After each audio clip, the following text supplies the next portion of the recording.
Tucson அரிசோனால தர்ஷனத்துல இருக்கிறார். டூசான்ல வடகிழக்கு பகுதியில இருக்கிறதா பாக்குறார்.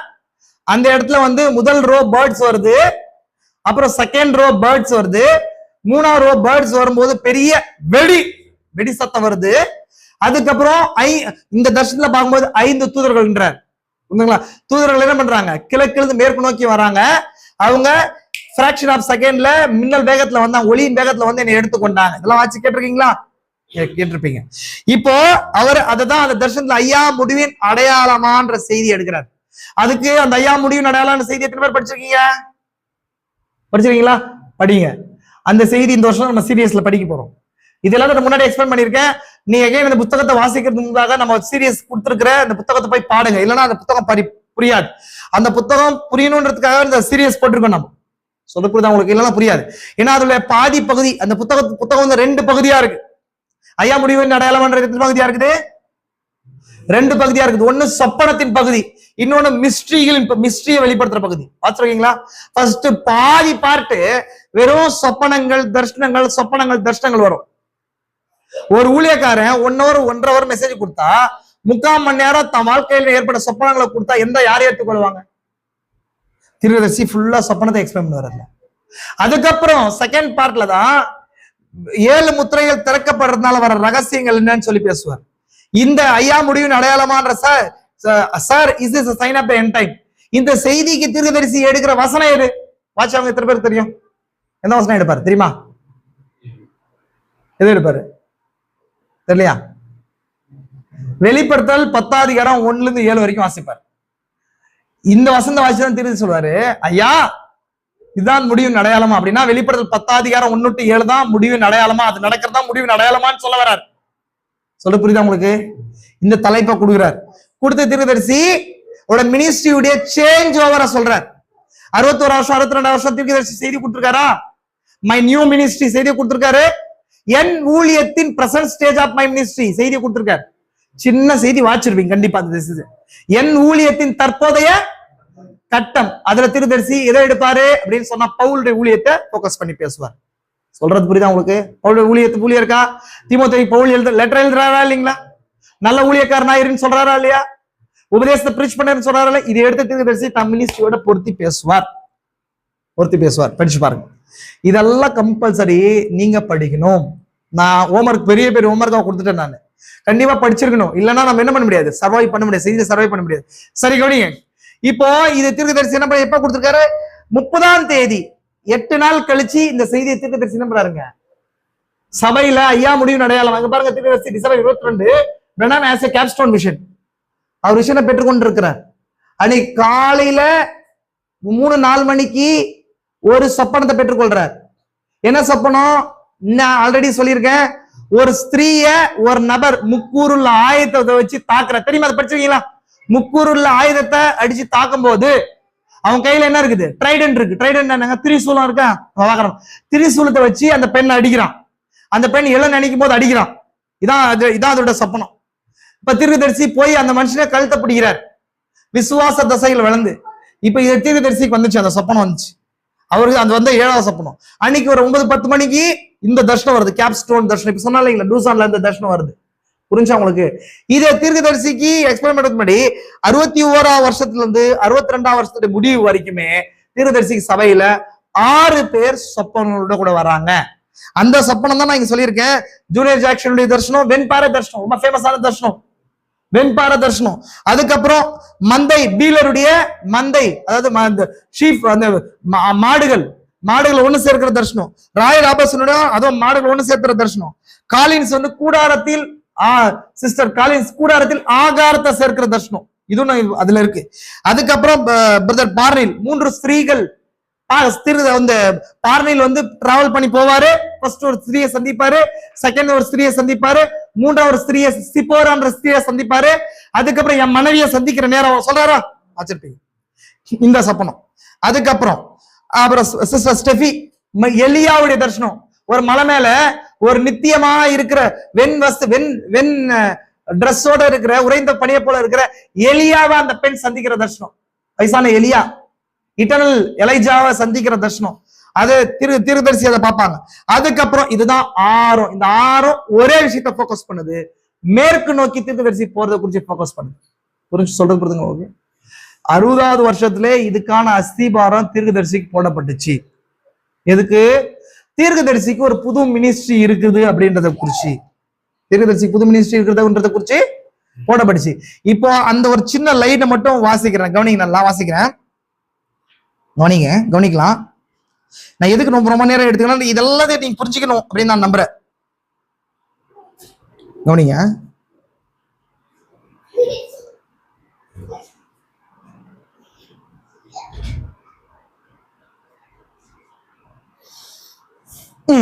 கவனிங்க, இது எத்தனாவது வருஷம் பாருங்க? 60வது வருஷம் 4ஆம் மாசம் 17ஆம் தேதி. கோ டெல் மை டிசைபிள்ஸ், போய் என் சீஷருக்கு சொல்லுங்கள். செய்தி வாசிச்சிருக்கீங்களா? அந்த செய்தியில தீர்க்கதரிசி என்ன சொல்றாரு பாருங்க. அப்பொழுது நான் பார்த்த ஏதோ ஒன்று பக்கத்தில் மினி ஒளிப்பை கண்டேன். நான் நோக்கி பார்த்தபோது என்னுடைய சுவர் திறந்திருக்க நான் இயேசுவை கண்டேன். என்னுடைய வாழ்க்கையில் ஒரு தரிசனத்தில் நான் இயேசுவை 2 முறை கண்டேன். தர்ஷனம் கவனிங்க நல்லா. தீர்க்கதரிசிக்கு வந்த 2 முறை கண்ட தரிசனம். நான் கூறியதை உங்களை எத்தனை பேர் கேட்டிருக்கிறீர்கள்? கடைசி நேரத்துக்கு முன்பு நான் அவரை மீண்டும் காண்பேன். அங்கிருந்த ஆகாயங்கள் நான் சுவரினூடாக நோக்கி பார்ப்பது போன்றே காணப்பட்டன. அங்க வேதாகமும் இவ்விதமாய் நின்று கொண்டிருந்தது. ஆகாயங்கள், ஒரு வானத்துல தீர்க்கதரிசி வேதாகமத்தை பார்க்கிறார். பைபிள், பெரிய பைபிளை பார்க்கிறார். கவனிங்க நல்லா, பைபிளை பார்க்கிறார். அதுக்கப்புறம் இன்று வேதாகமத்தை சுற்றிலும் ஏதோ ஒரு வெளிச்சம் பிரகாசித்தது. பைபிளை சுற்றி ஒரு வெளிச்சம் பிரகாசிக்குது. இவ்விதமாக நின்றது. அந்த தோன்றிக் கொண்டதுன அந்த சிலுவையிலிருந்து, அதுக்கப்புறம் வேதாகமத்திலிருந்து உண்மையாகவே அழகான பொன்னிறமான ஒரு சிலுவை தோன்றியது. பைபிள் கையில பெரிய பைபிள் பார்க்கிறார். பைபிள் இருந்து ஒரு சிலுவை வருது. கோல்டன் கிராஸ், பொன்னிற சிலுவை காணப்படுது. இந்த பொன்னிற சிலுவை கிராஸ் பண்ணுங்க. நம்ம செய்தியோட தலைப்பு என்ன? இப்ப வந்துடுச்சா உள்ள? நான் இதான் காட்டணும், இவ்வளவு காட்டணும்னு விருப்பப்பட்ட பாகம் இதுதான். சிலுவையிலிருந்து மேகத்துக்கு. சிலுவையை நம்ம முதல் ராசியில பார்த்தோமா? சரி, முதல் வேதாகமத்துல பார்த்தோமா? 3வது வேதத்தை பார்த்திருக்குமா? 2வது வேதாகமத்திலேயே சிலுவை இருக்கணுமா இருக்க கூடாதா? உங்கள்தான் கேக்குறேன், கவனிங்க நல்லா. இப்ப நம்ம அதை பார்க்கலாம். அப்போ சிலுவை இருக்குது. அதுக்கப்புறம் பாருங்க, ஒரு சிலுவை தோன்றியது. இவ்விதமா அந்த சிலுவையிலிருந்து அவர் நடந்து வந்தார். யார் நடந்து வந்தது? இயேசு கிறிஸ்து. பைபிள் பாக்குறாரு, சிலுவை பாக்குறாரு, இதெல்லாமே தர்ஷனத்துல பாக்குறாரு. சிலுவையிலிருந்து இயேசு கிறிஸ்து சிலுவையிலிருந்து நடந்து வர்றார். காட்சி அதான். புரிதுங்களா உங்களுக்கு? நடந்து வந்தார். வேதம் சிலுவையை பிரதிபலித்தது. வேதம், நான் தான் சொன்னேன், இந்த முழு வேதம் எதை சுட்டி காட்டுது? மீட்ப சிலுவையை சுட்டி காட்டுது. காட்டுதா இல்லைங்களா? அந்த சிலுவை யாரை சுட்டி காட்டுது? இயேசு கிறிஸ்துவை சுட்டி காட்டுது. புரிஞ்சுக்கோங்க நல்லா. அதுக்கப்புறம் அவன் கீழே நான் இருந்த இடத்துக்கு வந்தார். என்னால் அது தெளிவாய் பார்க்க முடிந்தது. அந்த சிலுவை அருகே நின்று கொண்டிருந்த அவருடைய தலை முடியை பிரதிபலிப்பதை, அவருடைய முகத்தின் மேல் தொங்குவதையும் என்னால் காண முடிகிறது. சொல்லுதா? இப்ப எங்க வந்திருக்காரு அவரு? வேதாகமத்திலிருந்து சிலுவைக்கும், சிலுவையிலிருந்து கிறிஸ்துடைய தலை புரிஞ்சா உங்களுக்கு? அவர் தொங்குவதை என்னால் காண முடிந்தது. பார்த்தாரு. அவர் அந்த விதமாக நோக்கி பார்த்தவர் என்னிடம், உன்னுடைய புதிய ஊழியம் உனக்கு உறுதிப்படுவதற்காக நீ காத்து கொண்டிருக்கிறாய் என்றார். அவர், நான் ஏற்கனவே அதை உனக்கு உறுதிப்படுத்தினேன். அது ஏற்கனவே உறுதிப்படுத்தப்பட்டு விட்டது. நீ அதை ஏற்றுக்கொள்ள வேண்டும் என்றார். 60வது வருஷத்துல தீர்க்கதரிசி நியூ மினிஸ்ட்ரி. ஃபர்ஸ்ட் 2 இழுப்புகள் நியூ மினிஸ்ட்ரிக்கான ஃபவுண்டேஷன். இந்த நியூ மினிஸ்ட்ரி எங்க போடப்பட்டுச்சு? 60வது வருஷத்துல 7 முத்திரைகள். வேதாகமத்தை தீர்க்கதரிசி உண்மையாக வந்த பர்பஸ் என்ன? இயேசு கிறிஸ்து வெளிப்பாட கொடுத்து அவர் வரும்போது ஜனங்கள் அவர் அடையாளம் கண்டு கொள்றதுக்கு செய்யறதுதான் அதோட பர்பஸ். யோவான் வந்தாரு, வழி ஆயுதம் படுத்து மட்டும் இல்லாம இயேசு கிறிஸ்து வெளிப்பாடு கொடுத்தாரா இல்லைங்களா? அவர் வரார். அவர் எப்படி இருப்பார்? அவர் எப்படி அத்துட்டு கூட அவர் கையில இருக்கும் சொன்னாரா இல்லையா? அதெல்லாம் என்னங்க இயேசு கிறிஸ்து பற்றி வெளிப்பாடு கொடுத்த பின்னாடி ஜனங்கள் வரும்போது அவர் யோவான் கொடுத்த டிஸ்கிரிப்ஷனை வச்சு அவரை அடையாளம் கண்டு கொள்ள முடியும். அப்போ இன்னைக்கு வர்ற அவர் வருகையில் அவர் வருகிற அடையாளம் கண்டு கொள்றதுக்கு இயேசு கிறிஸ்து வெளிப்பாடு வெளிப்படுத்தும் விசேஷத்துல இருக்குது. அதை பிரீச் பண்றதா நியூ மினிஸ்ட்ரியா இருக்கு. ப்ராஃபிட் கரெக்டா? இப்ப இந்த நியூ மினிஸ்ட்ரி தீர்க்கதரிசியில ஸ்டார்ட் ஆயிடுச்சு. நியூ மினிஸ்ட்ரி முடிஞ்சா? நியூ மினிஸ்ட்ரி முடிஞ்சா? உங்களதான் கேக்குறேன். நியூ மினிஸ்ட்ரி முடியல. பேட்டர்ன் நான் காட்டுறேன் உங்களுக்கு. எலியா என்ன பண்றாருன்னு சொன்னா, மினிஸ்ட்ரி தொடங்குறார். எலியா வந்து போக வேண்டும் என்ற சூழ்நிலை வருது. அப்படின்னா தேசத்துல யார் ராஜாக்கள் வர்றாங்க? ஆகாபோ. எலியா காலத்துல யாருங்க ராஜா ராணி? எங்க இருக்கிறீங்கன்னு புரியல எனக்கு. ஆகாப்ப எசபெல்லும் அவங்க இருந்தாங்க. அவங்க வரும்போது அவங்க 400 தீர்க்கதரிசிகளை வந்து என்ன பண்றாரு, எலியா வந்து கார்மேல் பர்வத்துல கொண்டு போறாரு. கர்மேல் பர்வத்துல கொண்டு போட்ட பின்பதாக கொலை செய்யும்படிக்கு என்ன பண்றாங்க, அதிகாரத்தை பிறப்பிக்கும் போது எலியா எங்க போறாரு, கர்மேல்ல இருந்து சூரிய செடி கீழே போய் சூரிய செடியில இருந்து தேவனுடைய பர்வதம் ஓரேபுக்கு போறாரு. ஓரேபு போய் தேவனத்துல நியூ மினிஸ்ட்ரியை பெற்றுக் கொள்றார். கரெக்டா? ஆண்டவரே டைம் ஆயிடுச்சு நான் வரேன் அப்படின்னு சொல்லும் போது நான் மறிக்கணும்னு சொல்றாரா இல்லையா? சொல்ல புரியுதுங்களா உங்களுக்கு? எலியா சூரிய செடியின் மேல என்ன கேட்கிறாரு, சாக வேண்டும் என்று இருக்கிறாரா இல்லைங்களா? அப்படின்னா உலகத்தொட்டு போறதுக்கு ரெடி ஆகுறாரு. தீர்க்கதரிசியுடைய ஐயா முடிவின் அடையாளமாவுல தீர்க்கதரிசி கண்ட அந்த தர்ஷனத்துல அந்த பெரிய வெடிப்பை தீர்க்கதரிசி ரெண்டா பிரசியும் பண்றார், யூகிக்கிறார். ஒன்னு அது என்னுடைய புதிய ஊழியமா இருக்கலாம், இல்லனா கரெக்டா எலியா மினிஸ்ட்ரி பொருந்துதா இல்லைங்களாங்க? புரிஞ்சுக்கோங்க. எலியா நான் போகணுன்றாரு அந்த நியூ மினிஸ்ட்ரி டைம்ல. தீர்க்கதரிசியும் இந்த பெரிய வெடிப்புல நான் இறந்து போயிடுவேன், பெரிய வெடிப்பு நடக்கும்போது இறந்து போயிடுவேனா, அது என்னுடைய முடிவா இருக்குமா?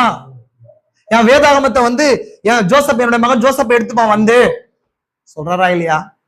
அப்போ நியூ மினிஸ்ட்ரி ஸ்டார்ட் பண்ற நேரத்துல அந்த கன்ஃபியூஷன் தீர்க்கதரிசிக்கு. இதனால அப்ப எலியாவுக்கு வந்துச்சு அந்த ஊழியம், வந்துச்சா இல்லையா? அப்ப எலியாவுக்கு ஒரு நியூ மினிஸ்ட்ரி வரும்போது எலியா நியூ மினிஸ்ட்ரி முடிச்சாருன்னா முடிக்கல. நியூ மினிஸ்ட்ரி எலியாவுடைய நியூ மினிஸ்ட்ரி என்ன பண்ணிச்சுன்னு சொன்னா எலிசாவுக்கு மாறிச்சு. அப்படின்னா எலியாவோட நியூ மினிஸ்ட்ரி அனாயிட்டிங், தனக்குள்ள ஒரு அபிஷேகத்தை டிரான்ஸ்பர் பண்றதா இருந்துச்சு. அந்த ஒரே பர்வதத்துல போய் சொல்றாரு, நீ என்ன பண்ணேன்னு சொன்னா எலியா மினிஸ்ட்ரி என்னங்க கம்ப்ளீட் ஆகல, இன்கம்ப்ளீட் மினிஸ்ட்ரி எலியா மினிஸ்ட்ரி. அது டு பி கன்யூட். யாரோட கன்யூ பண்ணுதுன்னு சொன்னா எலிசாவோட கன்யூ பண்ணுது இல்லையா? உன்னுடைய ஸ்தானத்துல ஆபேத் மகளா ஊரனாகி எலிசாவை தீர்க்கதரிசி அபிஷேகம் பண்ணு, படைத்தளபதியாகி எகு அபிஷேகம் பண்ணு, சீரியாவின் மேல் ஆசைகளை அபிஷேகம் பண்ணு சொல்றாரா இல்லைங்களா? ஆசைகள் விட்டவன எகு விட்டவன யார் கொள்றது? ஆசைகள் கொள்வான். ஆசைகள் விட்டவன எலிசா கொண்டு போடுவான். ப்ராபசி இல்லைங்களா? அப்போ கடைசி முடிவுக்கு அபிஷேகம் டிரான்ஸ்பர் ஆகி மினிஸ்ட்ரி எலியாவிலிருந்து எலிசாவுக்கு நியூ மினிஸ்ட்ரி கனிவாகுது. சொல்ல புரியுதா உங்களுக்கு? சொல்றது புரியுதுங்களா உங்களுக்கு? அதே தான் மோசஸ்க்கும் நடக்குது. மோசஸ் மினிஸ்ட்ரி யார் டிரான்ஸ்பர் ஆச்சு?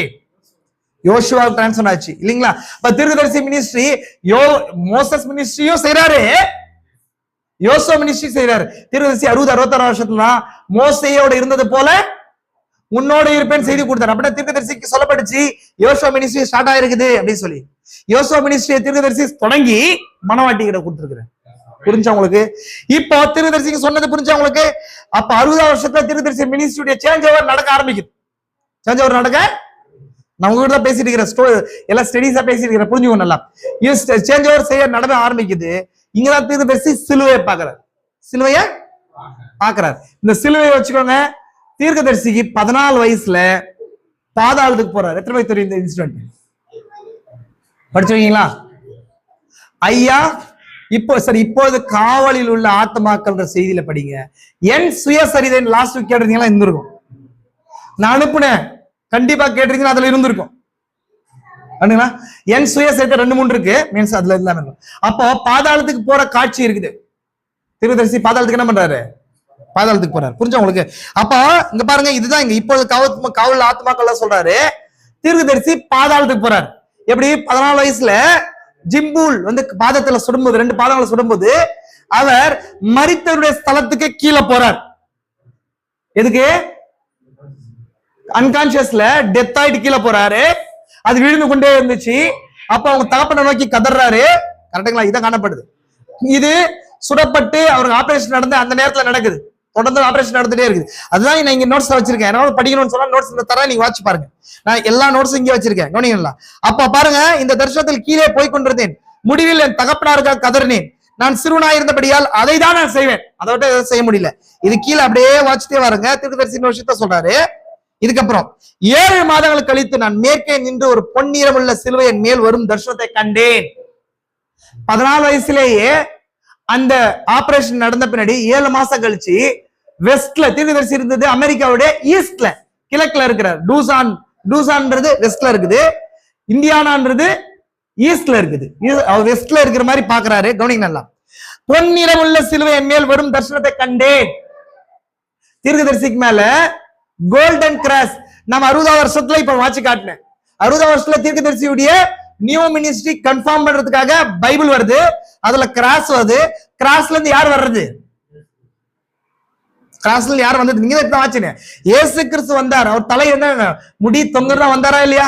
டைரக்டா வந்து பேசினாரா இல்லையா? ஊழியத்தை நான் உறுதிப்படுத்திட்டு சொன்னாரா இல்லையா? இத 14 வயசுல சிலுவையை தீர்க்கதரிசி பாக்குறார். ஒரு புரியுதா உங்களுக்கு? இதெல்லாம் காட்டுறேன் நான். பாருங்க, தீர்க்கதரிசி கண்டேன் ஆக்கினை, அதாவது ஆக்கினைக்கு உட்படுத்தவர்களின் ஸ்தலம் எங்கே ஒரு இடத்துல உள்ளது என்பதை நான் அறிந்து கொண்டேன். தீர்க்கதரிசி 7 மாசத்துக்கு கேப்ல ஒண்ணு பாதாளத்துக்கு டிராவல் பண்றாரு, இன்னொன்னு பொன்னிறமுள்ள சிலுவை பரலோகத்துக்கு டிராவல் பண்ற, இன்னொரு வேற டைமென்ஷனுக்குள்ள போற. 2 டிஃபரெண்டான விஷயங்கள். புரியுதா உங்களுக்கு? பாருங்க, நான் சிறுவாய் இருந்த போது எனக்கு அளிக்கப்பட்ட தரிசனம் அதை காண்பிக்கிறதா. இது எப்ப வாசிக்கிறாரு? 63ஆம் வருஷத்துல. இப்போது காவல் ஆத்மாக்கள் எத்தனாம் மாசம் கொடுத்திருக்காரு பாருங்க? 63ஆம் வருஷம் 11ஆம் மாசம் 10ஆம் தேதி கொடுத்திருக்காரு. கொடுத்த இந்த மாசத்துலதான் தீர்க்கதரிசி 3 இழுப்பை குறிச்சு, 3 இழுப்புகளை குறிச்சு யாரு எத்தனை பேருக்கு அது ஆசையா இருக்குது? இப்பொழுது காவல் ஆத்மாக்கள் படிங்க. லுக் அவே டு ஜீசஸ், இயேசுவை நோக்கி பார்த்தல் செய்தியை படிங்க. 7ஆம் முத்திரை படிங்க. இதெல்லாம் படிச்சீங்கன்னா அதெல்லாம் தீர்க்கதரிசி மேஜரா இந்த காரியங்கள்லாம் பேசுவார். இதை அறியாமல் இருக்கிறாயா? இதை நோயத்திட் செய்தி இருக்கு இல்லையா? இதை அறியாமல் இருக்கிற செய்தி இருக்கிறாயா? இந்த செய்தி நம்ம பார்த்தோம். அந்த கலசங்கள் செய்திக்குள்ள வருது, நம்ம காட்டணும் இல்ல. இப்போ நோயத்திட்னா அறியாமல் இந்த செய்திகள்லாம் இழுப்புகளை குறித்து தீர்க்கதரிசி பேசுவாரு. இந்த இப்பொழுது காவல் ஆத்துமாக்கள் தான் 3 இழுப்புல இருக்கிற 3ஆம் பாகமா? 3ஆம் பாகம் தானே அது.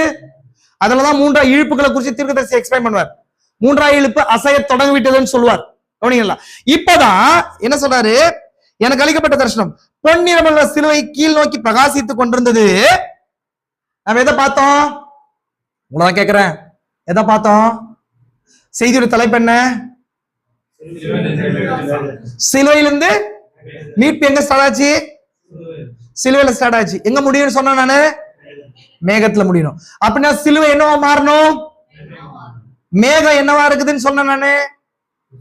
கிறிஸ்து தலையே. நான் தான் சொன்னேன், அவர் வேதத்திலிருந்து எதுக்கு வந்தாரு? சிலுவைக்கு வந்தார். சிலுவையிலிருந்து கிறிஸ்து வெளியே வந்தார். அவர் முகம் காணப்படுச்சு 60ஆவது வருஷத்துல ஊழியத்தை கன்ஃபார்ம் பண்றதுக்காக. இப்ப பாருங்க, 63ஆம் வருஷம் ஆகி போச்சு. 63ஆம் வருஷத்துலதான் 7 முத்திரைகளை தீர்க்கதரிசி பெற்றுக்கொண்டார். அந்த ஆரிசோனா இன்சிடென்ட் படி பெற்றுக்கொண்டார். நான் இதெல்லாம் உங்களுக்கு சொன்னேன். 62ஆம் வருஷம் வரைக்கும் நான் நிறுத்தியிருக்கேன். அங்க ஐயா முடிவு அடையாளமான செய்தியில தீர்க்கதரிசி 63ஆம் வருஷம் பிப்ரவரி மாசம் 28ஆம் தேதி வந்த தூதர்களை 62ஆம் வருஷம் டிசம்பர் மாசம் 22ஆம் தேதியா பாக்குறாரு. பார்த்தாரா இல்லையா? நான் தான் சொன்னேன் உங்களுக்கு.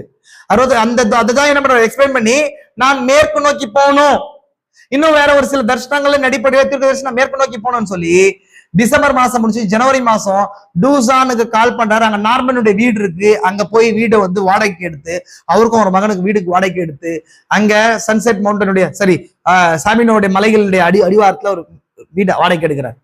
அங்கதான் மினிஸ்ட்ரி ஸ்டார்ட் ஆகுது.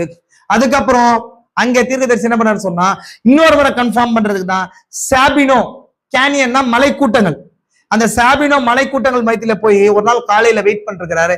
இந்த ஊழியம் என்ன, இதெல்லாம் எதை காண்பிக்குது? ஒருவேளை என்னுடைய மரணமா இருக்குமான்னு சொல்லி திரும்பவும் அந்த ஊழியத்தின் கன்ஃபர்மேஷன் அதிகமாக தீர்க்கதரிசி கன்ஃபார்ம் பண்ண நினைக்கிறாரு. இது வரைக்கும் இல்லாத அளவுக்கு பரிசுத்த விஷயம் அவர் மேல ஊற்றப்படுது. அந்த இடத்துல உணர்றாரு. அப்பதான் அவர் கையில பட்டயம், சாபினோ மலையில பட்டயம் கொடுக்கப்படுச்சு. சாபினோ மலை வேற, சன்செட் மலை வேற, புரிஞ்சுக்கோங்களா? பட்டயம் கொடுக்கப்படுச்சு. பட்டயம் போது இது என்னவா இருக்குது? இது ஓப்பனிங் வேர்ட், திறக்கப்பட்ட 3ஆம் இழுப்பா இருக்குது. வார்த்தை திறக்கப்படுவதற்கு அடையாளமா இருக்குது. இது உன்னுடைய மரணம் கிடையாது, உன்னுடைய புதிய ஊழியமா இருக்குன்னு சொல்லி தேவன் திரும்ப கன்ஃபார்ம் பண்றாரு. அவர் 63 வருஷம் ஜனவரி மாசம் இது நடக்குது. பிப்ரவரி மாசம் 28ஆம் தேதி தான் இந்த இன்சிடென்ட் அமெரிக்காவில் நடக்குது. ஆனா தீர்க்கதரிசி பிப்ரவரி மாசம் 28ஆம் தேதி அங்க போகல. எங்க இல்ல? டூசான் சன்செட் மலையில இல்ல. அந்த 28ஆம் தேதி தீர்க்கதரிசி எங்க இருக்காரு சொன்னா, டெக்சாஸ்ல இருக்கிறார். டெக்சாஸ்ல ஒரு பையனுக்கு வந்து டெத் சென்டென்ஸ் ஆயிருக்குது.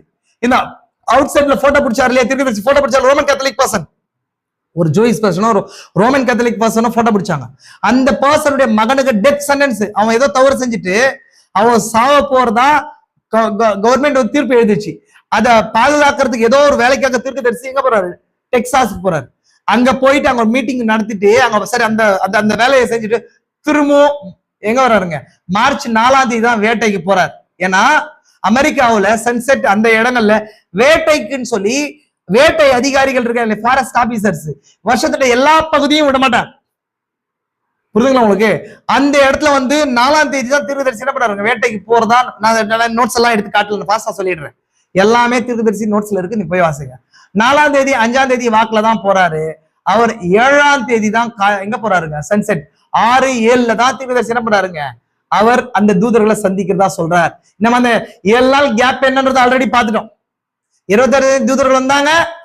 அப்பதான் மார்ச் 17ஆம் தேதியும் ஏப்ரல் 17ஆம் தேதியும் சயின்ஸ் மேக்சினோ, அதுக்கப்புறம் வெதர் வைஸ் என்ற அந்த மேக்சினோ, அதே போல லைஃப் மேக்சினோ, 3 மேக்சினோ இந்த மேகத்தை ஐ கிளவுட் சொல்லி ஒரு ஐ கிளவுட் உன்னதமான மேகம்னு சொல்லி ஒரு மேக்சின்ல சொல்லப்படுச்சு.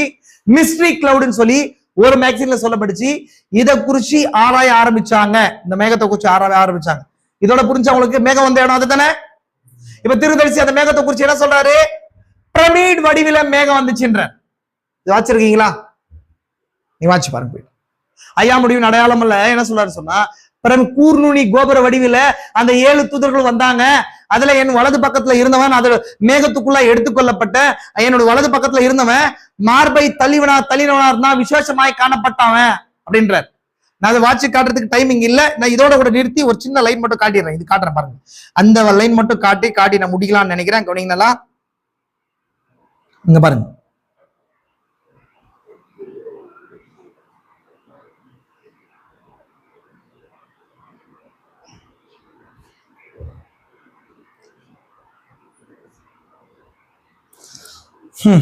பாருங்க, இங்க பாருங்க. தீர்க்கதரிசி சொல்றாரு, ஐயன்மீர் இதுவா சமயம் என்னும் செய்தியை ஒளிநாடாவை நீங்கள் கேட்டிருப்பீர்கள். எது ஐயா முடிவின் அடையாளமான செய்திய இது நடந்த பின்னாடி 7வது முத்திரையில தீர்க்கதரிசி இதை எக்ஸ்பிளைன் பண்றார். நடந்த அனுபவத்தை ஆல்ரெடி சொன்ன மாதிரியே நடந்துச்சு. சன்செட் நடந்துச்சு.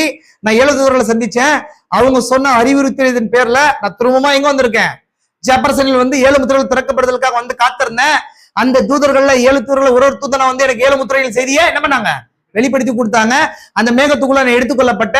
இது எல்லாமே தீர்க்கதரிசி என்ன பண்றாரு, சொல்றாரா இல்லைங்களா? பாருங்க, நீங்கள் கேட்டு இருப்பீர்களானால் ஒரு தூதன் மாத்திரம் கவனத்தை கவர்ந்தான் என்று நான் குறிப்பிட்டதை கேட்டிருப்பீர்கள். ஐயா முடிவின் அடையாளத்திலே சொல்றாரு, அதுல ஒரு தூதன் வித்தியாசமாயிருந்தான் சொல்றாரு. அவங்க என்ன வடிவில் வந்திருக்காங்க பாருங்க. தீர்க்கதரிசி என்ன சொல்றாரு பாருங்க, மற்ற தூதர்கள் சாதாரணமாக தென்பட்டனர், இவன் மாத்திரம் பிரத்யேகமாக இருந்தான். கூர்நுனி கோபுரத்தின் அமைப்பில் வந்த தூதர்களின் வட்டத்தில் இவன் என் இடது பக்கத்தில் இருந்தான். அப்போ இந்த பிரமிடு என்ன ஷேப் பண்றாரு, இந்த மேகத்தை என்ன ஷேப் பண்றாரு தீர்க்கதரிசி? நான் சொல்றது புரியுதா? இந்த மேகத்தை என்ன ஷேப் பண்றாரு சொல்றாரா? பிரமிட் ஷேப்ல. கூர்நுனி கோபுரம்னா பிரமிட் ஷேப். பிரமிட் ஷேப்ல தான் இந்த மேகம் அப்பியர் ஆச்சு. இந்த மேகம் எதனால உண்டாச்சு, 7 தூதர்களால் உண்டாச்சு. இன்னும் ப்ரீவியஸா தீர்க்கதரிசி லேட்டர்லி தீர்க்கதரிசி என்ன சொல்றாருன்னா, அந்த 7 தூதர்கள் கிறிஸ்துவோட தலை உண்டாக்குனாங்க. அது கிறிஸ்துவே பூமியை நோக்கி பார்த்து கொண்டிருப்பதுன்னு சொன்னார் இல்லைங்களா? எந்த செய்தியில சொல்றாரு, 65 வருஷத்துல தீர்க்கதரிசி கொடுக்குறாரு இல்லைங்களா? இது சூரியதயம் இல்லைங்களா? இப்ப இது சூரியதயம் செய்தியில வாட்சி பாருங்க. இதை சொல்லியிருப்பார், நான் சொல்ற நோட் சொல்லியிருப்பார். கவனிங்க நல்லா. அங்கேதான் ரகசியமான வெண்பாறை எழுதப்படாமல் இருந்தது ஞாபகம் கொள்ளுங்கள். அந்த தூதர்கள் என்னை தாங்களாகவே அந்த கூர்நுனி கோபுரத்துக்குள் கொண்டு சென்றனர். வாசிங்களா? தீர்க்கதரிசி என்ன பண்றாங்க, பூமியில இருந்து எங்க எடுக்கிறாங்க, அந்த கோபுரத்துக்குள்ள தீர்க்கதரிசி அந்த கிளவுடுக்குள்ள தீர்க்கதரிசி உள்ள போயிட்டார். இருக்கா? உள்ள போயிட்டாரு. தேவனுடைய ரகசியம் அவளுக்கு மாத்திரமே தெரிந்திருந்தன. ஆகவே இப்பொழுது கூர்நுனி கோபுரத்தை அல்லது கூர்நுனி கோபுரத்தில் அடங்கிய செய்திகளை வியாக்கியானப்படுத்த வந்த அந்த செய்தியாளர்கள் அவர்கள் தான். இப்போ இந்த கூர்நுனி கோபுரம் அப்படின்னும் போது ராய் ராபர்ட்சனுடைய ஜூனியர் ஜாக்சனுடைய சொப்பனம் வருது. ஜூனியர் ஜாக்சனுடைய ஃபர்ஸ்ட் சொப்பனம் என்ன, ஒரு மலை இருக்குது, மலை மேல எழுத்துக்கள் இருக்குது. தீர்க்கதரிசி எக்ஸ்பிளைன் பண்றாரு. மலையிலிருந்து தண்ணி வந்து அதை சுத்தமா கழுவி இருக்குது. தீர்க்கதரிசி அந்த அங்க எழுதப்பட்ட எழுத்துக்களை ஃபர்ஸ்ட் எக்ஸ்பிளைன் பண்றாரு மலையில. அதுக்கப்புறம் மேல போறாரு. அவருக்குள்ள அவர் கையில என்ன இருக்குது, ஒரு கடப்பாறை மாதிரி ஒண்ணு கொடுக்கப்பட்டது. அந்த மலையுடைய நுனிய கிண்டி எடுக்கும் போது ஒரு பிரமிட் ஷேப்ல இருக்குது, வெண்பாறை வருது. அதுல அன்ரிட்டன் எழுதப்படாத வார்த்தைகள் இருக்குது. அதை வியாக்கியானிக்கிறதுக்காக அந்த இடத்த அப்படியே விட்டுட்டு மேற்கு நோக்கி தீர்க்கதரிசி போறதா பாக்குறாரு. அதுல போறதுக்கு முன்னாடி அங்கிருந்த ஆட்களுக்கு நீங்க இந்த வெண்பாறையே பார்த்து கொண்டிருக்குன்னு சொல்லி சொன்னாரா இல்லையா? அதான் ஃபர்ஸ்ட் தீர்க்கதரிசி ஃபர்ஸ்ட் சொப்பனம். மேற்கு நோக்கி அவர் போயிட்டார். அநேக நபர்கள் இந்த பக்கம் அந்த பக்கம் போயிட்டாங்க. ஒரு சிலர் அவர் போன வழியை பார்த்து கொண்டிருக்கிறாங்க. ஒரு சில கூட்டம் தான் அந்த வெண்பாறை பிரமிடை மட்டும் பார்த்து கொண்டிருக்கிறாங்க. இதை தீர்க்கதரிசி கொண்டு வந்து இந்த பிரமிடோட பொறுத்துறார். சரி, இந்த மேகத்தோட பொறுத்துறார். இதுலதான் என்ன மிஸ்டேக் இருக்கு? அந்த எழுதப்படாம இருந்த ரகசியம் இருக்குது. அன்ரிட்டன் வேதத்தில் எழுதப்படாம இருக்கிறதா 7 முத்திரைகள். கரெக்டா? 7 முத்திரைகள் ரகசியம் பைபிள்ல இருக்குதா? இந்த ரிட்டன் பார்ட்ல இல்ல. இந்த எழுதப்பட்ட வழியில இருக்கிற மிஸ்ட்ரீஸ், அது பின்னாடி இருக்கிற மிஸ்ட்ரீஸ் தான் 7 முத்திரைகள். அந்த 7 முத்திரைகளை வியாக்கியானப்படுத்துறதா 7 தூதர்கள் வந்தான்னு சொன்னார். அவங்க கிளவுட் கிடையாது, அவங்க எதை உண்டு பண்ணாங்க? பிரமிட உண்டு பண்ணாங்க. சொல்லப்படுதா உங்களுக்கு? கரெக்டுங்களா?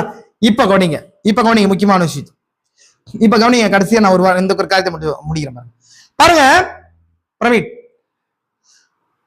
14 வயசுல திருச்சி வசது வானத்தில் அந்த அடையாளத்தை அவிதமாக அறிவித்தது. அந்த சிலுவை கட்டப்பட்ட ஒரு கூர்நுனி கோபுரம் போல தெளிவாக காட்சி அளித்தது.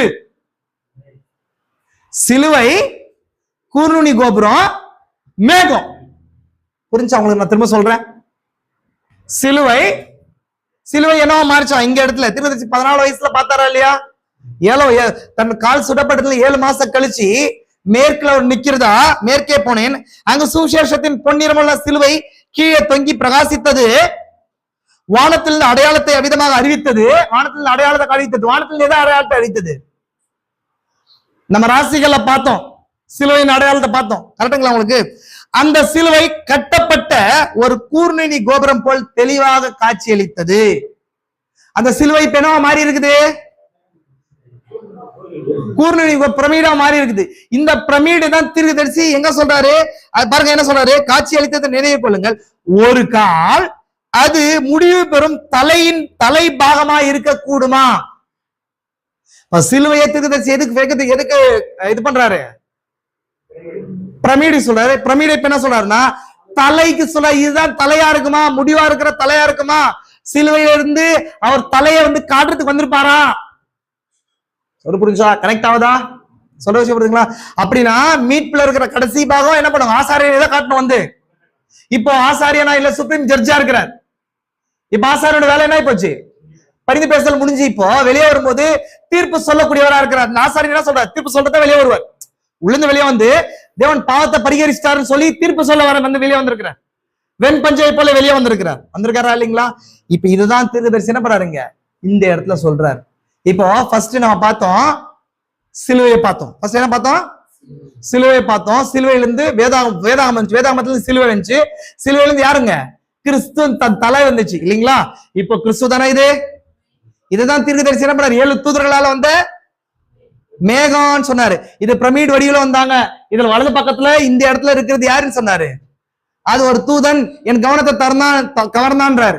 இன்னும் பிரத்யேகமா சொன்ன தீர்க்கதரிசி அது 7வது முத்திரை என்றார். நீங்க செய்தி வாட்சி பாருங்க, வச்சிருக்கீங்களா? அதுல சொல்லுவார் அது 7வது முத்திரை, என் வாழ்நாள் முழுசும் என்னை கவர்ந்து கொண்டு வந்த ஒன்று சொல்லுவார். நோட்ஸ் இருக்கு, அது சொல்லுவாரு. அப்போ இது பிரமிட் ஷேப்ல இருக்குது. இந்த தான் தீர்க்கதரிசி சொல்றாரு. அவர் 14 வயசுல பார்த்த அந்த சொப்பனத்திலே சொல்றாரு, இதுதான் முடியின் வேலை இருக்கிற தலைக்கல்லா இருக்குமா? இதுதானா தலைக்கல்லு? இப்ப சிலுவை என்ன டிரான்ஸ்லேஷன் ஆகி போச்சு? சிலுவையா இல்ல, இப்ப என்ன மாறிடுச்சு? அப்போ பிரமிடமா பாரி. பிரமிட் எதோட பொருந்தது? இல்ல, தலையோட பொருந்தது. 2வது வேதாகமத்துல பிரமிட்ல கூர்நுனி கோபுரம். நான் ஆல்ரெடி சொன்னேன். இந்த சிலுவை முதல் வேதாகமத்துல எதுல இருக்குது? லிப்ரா வானராசியில இருக்குது. 2வது வேதாகமத்துல எது இருக்கணும்? எதுல இருக்குது? பிரமிட்ல ஆயிடுச்சு. இப்போ பிரமிட்ல நீங்க எந்த இடத்துலயும் போய் பார்த்தா சிலுவை பார்க்க முடியாது. இப்பதான் சொன்ன, நீங்க மறந்துட்டீங்களா? நீங்க 2வது வேதாகமத்திலயும் அதுக்கு இருக்குது, நான் காட்டுறேன்னு சொன்னா இல்லையா? ஏனோக்கு எழுதின வேதாகமத்துல இப்ப சிலுவை என்னவா இருக்குன்னா பிரமிடா இருக்குது, தலைக்கல்லா இருக்குது. 3வது வேதாகமத்துல ஆப்வியஸ்லி இது நமக்கு தெரியும், 1வது வேதத்துல இருக்கிறது தெரியும். கரெக்டுங்களா? இப்போ இந்த பிரமிட்ல இருந்து தலையா மாறி இருக்குது. ஒரு கால அது முடிவு பெறும் தலை பாகமாக இருக்க கூடுமா? அதுதான் தலைபாகம், கிறிஸ்துடைய தலைபாகம். அப்படின்னா அவர் உள்ள போயிட்டு பலிபீடத்துல பலி செலுத்தும் போது என்னவா இருக்கிறார்? அவரு ஆசாரியனா இருக்கிறார். சிலுவையின் பாகம் அது. உள்ள போயிட்டு வெளியே வரும்போது ஃபேஸ காட்டுறார். ஃபேஸ் புரிஞ்சுங்களா? அது காண்பித்தது 1963ல. நான் மேகத்தை குறிச்சு டிஸ்கிரிப்ஷனை கொடுக்கணும்னா நிறைய விஷயங்கள் இருக்கு. நான் அதை சீரியஸ் நான் எடுக்கிறேன். இன்னும் அதை குறிச்சு சயின்டிபிக்கா என்ன ஏதுன்றதை எடுக்கிறேன். கடைசியா சொல்லி ஒரு காரியத்தை சொல்லி நான் முடிக்கிறேன். கவனிங்க நல்லா, கடைசியா ஒரு பாகம் மட்டும் வாசிக்கிறேன். இதெல்லாம் ரொம்ப இம்பார்ட்டன்டான விஷயங்கள் சகோதர சகோதரி. ஏதோ நான் எடுக்கிறேன்னு நினைக்காதீங்க. செய்தி ரொம்ப இம்பார்ட்டன்ட். மேகத்துல மறுரூபமாக்கப்பட்ட தீர்க்கதரிசி. இந்த மேகத்துல தீர்க்கதரிசி மறுரூபமாக்கப்பட்ட இந்த பாகத்தை குறித்து சொல்றாரு. ஏன்னு சொன்னா அந்த மேகம் எதுக்காக வந்துச்சு, என்ன வேலையை செய்யுன்றத கடைசியா நான் சொல்லி முடிக்கிறேன். கரெக்டுங்களா உங்களுக்கு? அந்த அந்த ஆசாரியன் வெளியே வந்து என்ன பண்ணுவாரு, என்ன சொல்லுவாரு, விடுதலை, ஃப்ரீன்னு சொல்லுவார். ஃப்ரீனா என்ன அர்த்தம், ஒரு மனுஷனும் அவனோட சுதந்திரத்தை பெற்றுக்கொள்வான். அவன் அடிமையா இருந்தா அவன் அடிமைத்தனம் போயிடும். அவன் பாவியா இருந்தா பாவம் போயிடுச்சிருக்கான அத்தாட்சி, அது நீதிமானாக்கப்படுதல் அத்தாட்சி. ரெண்டாவது உடைமை இருந்துச்சுன்னா உடைமை போயிடுச்சு, உடைமை வந்துடும். அவன் சுதந்திரத்தை பெற்றுக்கொள்றான் அந்த இடத்துல. கரெக்டுங்களா உங்களுக்கு? இப்ப நம்ம சுதந்திரம் என்னங்க, நமக்கான சுதந்திரம் என்னன்னு கேக்குறேன். நித்திய ஜீவன், நியூ பாடி தான் நம்முடைய சுதந்திரத்துடைய முடிவு. நித்திய ஜீவன் சுதந்திரம் தான், சுதந்திர வேதம் தான், அது ஒரு பகுதி தான். முழுமையின் பாகம் என்னன்னா நியூ பாடி, புதிய புதிய சரீரம். கரெக்டுங்களா? அதான இழந்து போயிட்டோம், அதான தேவசாயல். நம்ம கூட தான் கேட்கிறேன். அதுக்கப்புறம் நம்முடைய ஆளுகை அதிகாரத்தை இழந்து போயிட்டோம். இப்போ அது திரும்ப ரிட்ரைவ் கொடுக்கிறது அந்த தூதன் யாரு, அந்த ஆசரிப்பு கூடாரத்துல இருக்கிற அந்த பிரதான ஆசாரியன் தான். இப்ப தூதனை உள்ள போயிட்டு என்ன பண்றாருங்க, பலியை செலுத்திட்டு உள்ள போயிட்டு வெளியே வந்து ஃப்ரீன்னு சொல்லும் போது, அவர் ஃபேஸ பார்க்கும் போது அவங்க எல்லாரும் என்ன பண்ணுவாங்க, அந்த எக்கால சத்தத்தினால விடுதலை ஆயிட்டாங்க. கரெக்டுங்களா?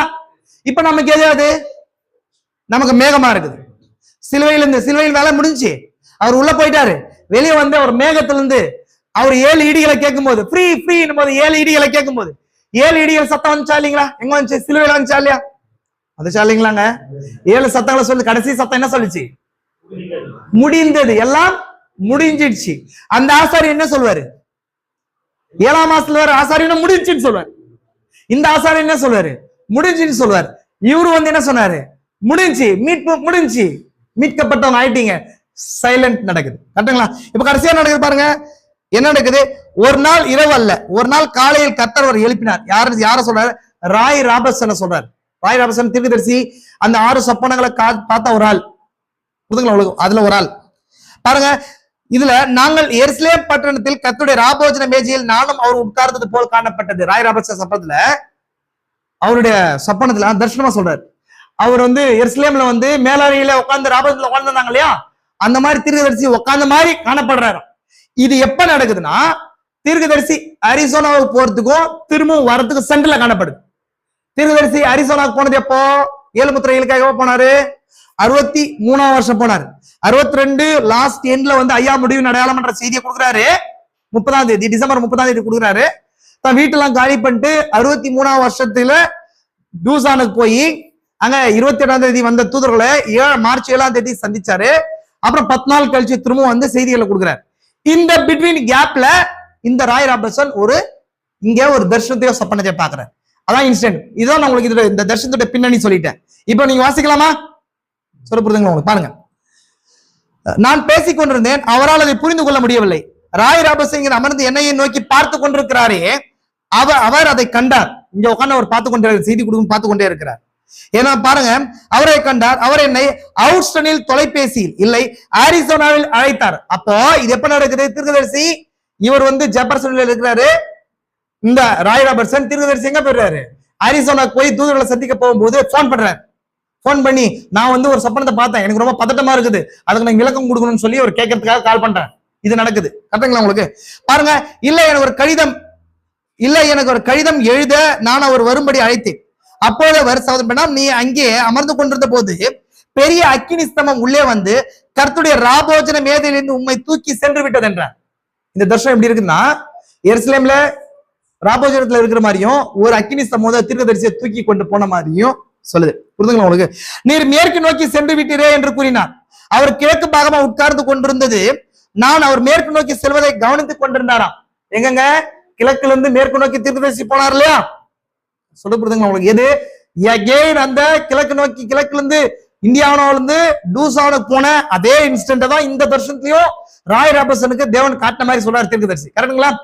இப்போ எருசலேம்ல இருக்கிறார், எருசலேம் கிழக்கு பகுதியில இருக்குது, கிழக்குல இருந்து மேற்கு நோக்கி போன மாதிரி சொல்றாரு. அக்கினி ஸ்தம்பம் அவனை தூக்கி கொண்டு போன மாதிரி சொல்றாரு. நல்லா, இந்த ஒளி உள்ளே வந்து என்னை தூக்கி சென்று விட்டதாம்.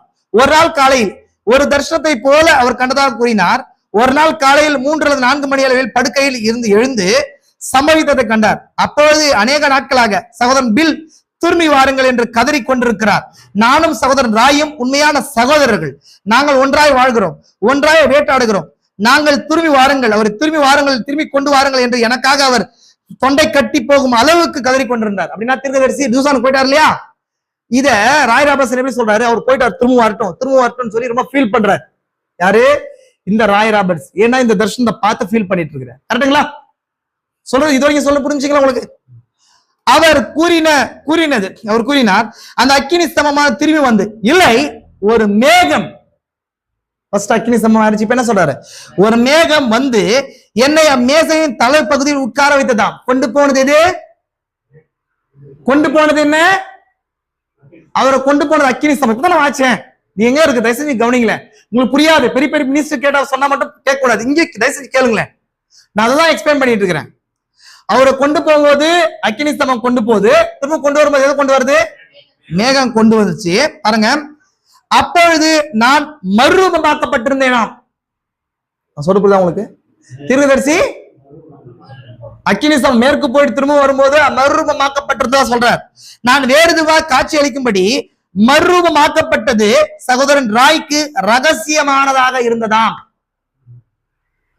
ஒரு மேகம் கொண்டு வந்துச்சு. தீர்க்கதரிசி மேகத்துல எடுத்துக்கொள்ளப்பட்டாரா இல்லையா? அப்ப தீர்க்கதரிசிய திரும்ப தூதர்கள் அனுப்புறாங்க இல்லைங்களா? ஒரு செய்தியோட வந்தார். இப்ப ஏழு முத்திரைகள் செய்திகள், 7 இடிகள் தான் ஒரு மனுஷனுக்கு பாடி சேஞ்சிங்க கொடுக்குது. இப்போ அந்த மேகம் தான் அவருக்கு பாடி சேஞ்சிங்க கொடுத்ததுன்னு சொல்லி வச்சுக்கலாமா? தர்சனத்துல கவனிங்க. நான் ஞாபகத்தில் வைத்திருந்தபடியான ஒரு காரியத்தை இவ்விஷயத்தில் இங்கே வைக்கிறேன். மறுரூபமாக்கப்பட்டு அதை குறித்த வியாக்கியானத்தை நான் அவருக்கு அளிக்கும் போது 7 முத்திரைகளை பிரசங்கிப்பதற்காக திரும்பி வரும் முன் இது சம்பவித்தது. அதான் ஆல்ரெடி சொன்னேன். 7 முத்திரைகள் மார்ச் மாசம் 17ஆம் தேதி அவர் பிரீச் பண்றாரு. அவர் போனது ஜனவரி மாசம் போனாரு. ஜனவரிக்கும் மார்ச்சுக்கும் சென்டர்ல தான் இந்த ராய் ராபர்ட்சனுக்கு இந்த 2 காரியங்கள் நடக்குது. இங்க எருசலேம்ல கம்யூனியன் மேஜையில இருக்கிற மாதிரியும் அவர் மேற்கு நோக்கி போன மாதிரியும் காணப்படுது. திரும்ப கொண்டு வந்து உட்கார திரும்ப அதே மேஜையில வந்து உட்கார வச்ச மாதிரியும் காணப்படுது. கரெக்டுங்களா உங்களுக்கு? கவனிங்க நல்லா. அப்பாருங்க, ஒரு நாள் காலையில் அவர் மகன் பில்லியை பற்றி கொண்டு என்னை சந்தித்து என்னிடம் பேசும்படி விரும்பி இருக்கிறார். அவ்வேளையில் 7 முத்திரைக்காக ஜெபத்தில் தீவிரமாக ஈடுபட்டிருந்தேன். திருவள்ளுவர் சொல்றாரா, இந்த 7 நாளும் 7 முத்திரை செய்தி வாச்சா உங்களுக்கு தெரியும். 7 நாளும் நான் ரூம் விட்டு வெளியே வரவே இல்லை. நான் ஜெயித்து கொண்டே இருந்தேன், ரகசியங்களை பெற்றுக்கொண்டே இருந்தேன். சொல்றாரா இல்லைங்களா? அந்த அனுபவத்துக்கு தான் இங்க சொல்றாரு. பிறகு அவர் என்ன காட்சி திரும்ப ஏற்பட்டதாக கூறினார். பாருங்க, அது கீழே, நான் இதில் சொல்வதில் ஏதாவது தவறு ஏற்பட்டால் நீங்கள் அந்த தவறை எனக்கு கவனத்துக்கு கொண்டு வாருங்கள். கீழே பேசி கொண்டிருக்காரு சொல்ல, ஏதாவது தப்பா சொன்னா நீங்க சொல்லுங்கன்றார். அவர் கூறியதாவது, அவர் மீண்டும் அதிகாலை எழுந்தாராம். அவர் தனது அறையில் அந்த பெரிய ஒளி அல்லது மேகத்தை ஒரு மலையின் மேல் இருக்க கண்டாராம். அவர் சமயத்தில் என்னிடம் ஒரு மலையின் மேல் மேகம் இருப்பதில் ஏதாவது முக்கியத்துவம் உண்டா என்று கேட்டார். நான் வேதத்துல என்று கேட்டேன். அவர் என்ன சொல்றாரு? ஒரு மலை மேல ஒரு மேகத்துல இருக்குது, இதை குறிச்சு ஏதாவது பைபிள் இருக்குதா அப்படின்னு தீர்க்கதரிசிக்கிட்ட அவர் கேட்கிறார். இருக்குதா அப்படின்னு கேட்கும்போது தீர்க்கதரிசி பைபிள் இல்லையான்னு கேட்டு தீர்க்கதரிசி சொல்றாரு, பைபிள் இல்லையா, அது பைபிளை குறிச்சு கேட்கறீங்களான்னு சொல்றாரு. புரிஞ்சு உங்களுக்கு? அப்ப பாருங்க, அப்பொழுது நான் பேதுரு, யாக்கோபு, யோவான் ஆகியோர் மலையின் மேல் இயேசுவோடு சென்றபோது கர்த்தராகிய இயேசுவை ஒரு மேகம் நிழலிட்டது. அப்பொழுது தேவன் இவருடைய நேசகுமார் என்று கூறினார். சமீபத்தில் தான் நான் அதை பற்றி பிரசங்கித்தேன் என்றார். இப்போ அந்த மலை மேல மேகத்துல இருந்ததை குறிச்சு ராய் ராபர்ட்சன் பார்த்து தீர்க்கதரிசி கேட்கிறார், இதை பற்றி ஏதாவது வந்து இம்பார்ட்டன்ட் சிக்னிபிகன்ட் வினோதமான காரியம் இருக்கான்னு சொல்லும்போது தீர்க்கதரிசி எக்ஸ்பிளைன் பண்றார். ஆமா, தாபோர் மலை மேல இயேசு கிறிஸ்து போய் மறுரூபமாக்கப்பட்டார், மேகம் ஒரு நிழலிட்டது. பேதுரு, யாக்கோபு, யோவான் இருந்தாங்க, எலியா மோசே வந்தாங்க. இதை குறிச்சு தான் ரீசெண்டா செய்தி எடுத்தேன், இவருக்கு செவி கொடுக்கல செய்தியை எடுத்தனே அப்படின்னு சொல்லி தீர்க்கதரிசி அவர்கிட்ட பதில் சொல்றாரு. கரெக்டுங்களா? அதுக்கீழே பாருங்க, அது ஒரு சிறிய செய்தியாகும். அதுக்கெல்லாம் முக்கியமான விஷயத்துக்கு வரேன். பாருங்க என்ன சொல்லுது. சகோதரன் ராய் அக்காட்சியில், எந்த காட்சியில்? அந்த மேகத்துல இருக்கிற காட்சியில் மலையின் மேல் ஏறி போனதாகவும் நான் அப்பொழுது நின்று கொண்டிருந்ததாகவும் கண்டார். மேகத்திலிருந்து ஒரு சப்தம் கீழ்கண்டவாறு கூறினதாம். அப்படித்தானே சகோதரன் ராய் அவர்களே? கீழே இருந்து சொல்றாரு, மேகத்துல ஒரு சத்தம் வந்துச்சான். சத்தம் வந்து நான் சொன்னது கரெக்ட் தானே அப்படின்னு அவர் கீழே இருக்கிற ராய் ராபர்ட்சன் கேட்கிறார். இவர் என்னுடைய ஊழியக்காரன். யாரை பார்த்து சொல்றாரு? மேகத்துல ஏன் சத்தம் வந்துச்சு? தீர்க்கதரிசியை பார்த்துட்டு, இவர் என்னுடைய ஊழியக்காரன், மோசேயை வழிநடத்தியது போல இவரும் மக்களை வழிநடத்தத்தக்கதாக இக்காலத்துக்குரிய தீர்க்கதரிசியா இருக்கும்படி அவரை நான் அழைத்திருக்கிறேன். வார்த்தையை பேசி எதையும் உருவாக்க அவருக்கு அதிகாரம் அளிக்கப்பட்டிருந்தது. அது மோசே வண்டுகளை ஏற்படும்படி பேசியது போல் உள்ளது. ஏற்கனவே இதை சம்பவித்து அணில்கள் மற்றும் காரியங்கள் சிருஷ்டிக்கப்பட்டதை நாம் அறிவோம். புரிஞ்சா உங்களுக்கு? இப்போ இதே மேகத்துக்குள்ள தீர்க்கதரிசி அவர் தரிசனத்தை பார்க்கும்போது மறுரூபமாக்கப்பட்டவரா இருந்தாரு. அது மட்டும் இல்லாம அவர் அத்தாரிட்டிய கரெக்டுங்களா? அந்த அத்தாரிட்டி தானே புத்திர சுவீகாரம். இயேசுக்கு புத்திர சுவீகாரத்தின் அடையாளம் முன் நிழல் காட்சி எங்க காணப்படுச்சு? தாபோர் மலையில காணப்படுச்சு. ஆனா சிலுவைக்கு பின்புதான் அவருக்கு வந்து அந்த அதிகாரம் பெற்றுக்கொண்டார். ஆனா அது முன் காட்சி தான் தாபோர் மலை காரியம். கரெக்டுங்களா? சொல்ல உங்களுக்கு? அப்போ இதுதான் தீர்க்கதரிசிக்கு காணப்படுது. தீர்க்கதரிசி மேகத்துல என்ன பண்ணாருங்க? எடுத்துக்கொள்ளப்பட்டாரு, மிஸ்ட்ரிஸ பெற்றுக்கொண்டாரு. அவர் அந்த அத்தாரிட்டியை பெற்றுக்கொண்டதுக்கு அடையாளமா காணப்படுது. அப்போ இந்த மேகம் நான் ஆல்ரெடி சொன்னேன், அந்த ஆசாரியன் வந்து முகந்த காண்பிச்ச பின்பதாக, ஆசாரியனுடைய முகத்தை பார்த்த பின்பதாக ஒருத்தரும் தன்னுடைய சுதந்திரத்தை அதிகாரத்தை நீ விடுதலையாவான் போது தீர்க்கதரிசி பாடி சேஞ்சை பெற்றுக்கொண்டார். அதான் நம்மளுடைய சுதந்திரமா இருக்குது. அதிகாரத்தை பெற்றுக்கொண்டு அணில்களை சிருஷ்டிக்கிற காரியமும் இருக்குது இல்லையா? மூன்றாவது எழுப்பின் ஊழியம் அதுதானே, கரெக்டுங்களா? அப்போ ஒரு அடிமையானவன் அடிமைப்பட்ட தன்னுடைய லேண்ட பெற்றுக்கொள்றது, அண்ட் தென் சரீர அடிமைத்தனம் ஒரு எஜமானி கீழ இருந்த அந்த விடுதலையை பெற்றுக்கொள்றதா இருக்கு. எதை பார்க்கும்போது? மேகத்துக்குள்ள போகும்போது, மேகத்தோடு கூட ஐக்கியப்படும் போது. புரிஞ்சா உங்களுக்கு? தீர்க்கதரிசிக்கு இது நடந்திருக்குதா இல்லையா? அப்போ சிலுவையிலிருந்து மேகத்துக்கு நடந்த ஒரு விஷயம் இது. அப்ப நாமளும் கூட எதோட கூட தொடர்பு கொள்ள இருக்கணும். எதை நோக்கி பார்க்கணும்? பூமியில உபத்திரவம் இருக்கும்போது வசனம் சொல்றதா இல்லைங்களா? தலைகளை உயர்த்தி நோக்கி பாருங்க, பாருங்க சொல்லப்பட்டிருக்கா? அப்போ நமக்கான விடுதலை அங்க இருக்குது. புரிஞ்சுங்களா உங்களுக்கு? இது உலகத்துக்கு ஒரு இயற்கைக்கு மேம்பட்ட ஒரு மிஸ்டீரியஸ் கிளவுட். நம்ம மிஸ்ட்ரி கிடையாது, அந்த மிஸ்ட்ரி ஓப்பனா இருக்குது இல்லைங்களா? அதெல்லாம் 7 இடிகள் இருக்குது. அப்ப அந்த சத்தங்கள் தான் ஃப்ரீன்ற சத்தங்கள் தான் நமக்கு என்ன கொடுக்குது? பாடி சேஞ்சிங்க கொடுக்குது. தீர்க்கதரிசிக்கு பாடி சேஞ்சிங்க இந்த தர்ஷனத்துல கொடுத்துச்சு. அது இல்லாம என்னுடைய ஊழியக்காரன் புத்திர சுவீகாரத்தின் ஆவியை கொடுத்து அவருக்கு என்ன கொடுத்துருக்கு? விடுதலைய கொடுத்துருக்கா இல்லையா? இது நான் மேகத்தை குறிச்சு எந்த விஷயமும் பேசல, பிளைனா இன்சிடென்ட் மட்டும் பேசியிருக்கேன். ஒரு சின்ன இன்சிடென்ட் பேசியிருக்கேன். தயவு செஞ்சு இந்த காரியத்தை கேளுங்க. கர்த்தர் உங்களை ஆசீர்வதிக்கட்டும். நான் சின்ன ரீகால் மட்டும் நான் பேசி முடிக்கிறேன். சின்ன ரீகால் மட்டும் பேசுறேன். எங்க நேத்துல ஸ்டார்ட் பண்ணது ஒரு சின்ன ரீகால் மட்டும் படிக்கிறேன். கவனிங்க நல்லா. என்ன காரியத்தில் நம்ம பார்த்தோம் சொல்லாமே?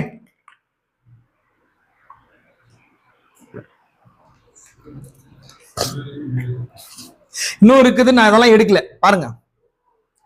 சிலுவையிலிருந்து அமைதியா இருந்தீங்களா? இன்னும் அது சொல்லுங்களேன். சிலுவையில தேவன் மீட்பின் திட்டத்துல உலகத்தோட சிந்தையில தேவன் என்ன பண்ணியிருந்தாருங்க? வச்சிருந்தார்.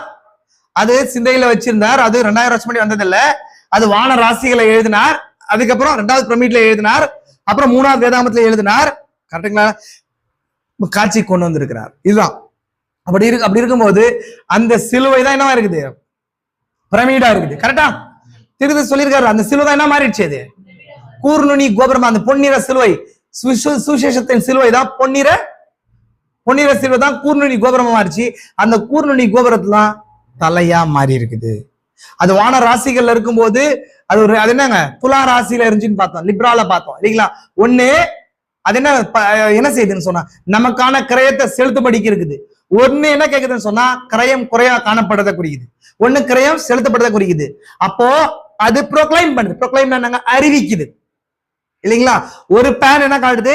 நீ துராசில நிறுத்தப்பட்ட குறைய காணப்படுவான்னு சொல்லுது. இன்னொரு பேன்ல இருக்கிற அந்த நட்சத்திரம் என்ன சொல்லுது? அந்த குறை வந்து நிவர்த்தி ஆக்கப்படுதுன்னு சொல்லுதா இல்லைங்களா? அப்ப இந்த ஆசாரியன்னு போய் உள்ள போயிட்டு வெளியே வந்து என்ன சொல்லுவாரு? பாவ நிவர்த்தி செலுத்தப்பட்ட ஆயிடுச்சு, நீங்க ஃப்ரீன்னு சொல்றதா இல்லைங்களா? அப்போ இதுதான் 2வது பிரமிட்ல காணப்படுச்சு. யூதருடைய லெட்டர் டவ், அது என்னங்க? முடிந்தது. அதான் வந்து எசேக்கியேல் காலத்துல போடப்பட்ட அடையாளம்.